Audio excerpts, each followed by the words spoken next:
Ketika kondisi darurat, maka terjadi yang tidak boleh menjadi boleh.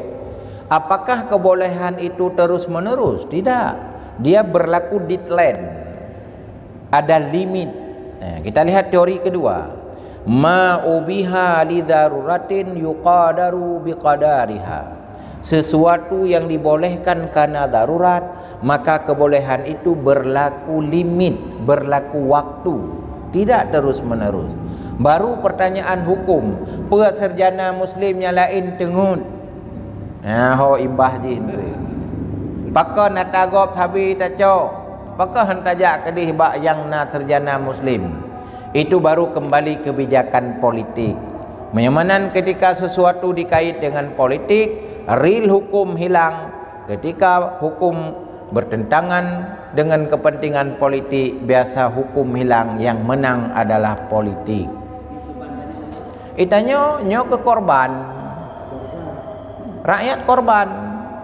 Yang namanya korban hanya dihukum, mana salah ada. Cuman apa usaha? Benar doa. Yang mampu-mampu di dalam bidang medis, dia harus menjawab secara medis. Kalau ini ada, kenapa harus ini? Nah, inilah persoalan-persoalan. Menyamanan tahap darurat, artinya Islam bukan agama kaku. Islam agama sangat realistis, sangat dinamis. Jadi ada solusi. Cuman solusi ini darurat, jangan kita biarkan larut dalam darurat. Darurat tapi kan tak apa masalah cik. Contoh, doktor agam hanjit dipubat doktor inang kecuali darurat. Buka uronyo dipno Aceh ke syariat Islam darurat tapi hana persiapan pemerintah beli darurat. Yang tahu kenang 2020 Aceh dideklarasi syariat Islam berlaku secara kafah. Salah satu bidang kesehatan adalah di dalam hukum Islam yang jitman urineng ngan urineng, uragam ngan uragam, kecuali darurat. Pertanyaan pun habis darurat.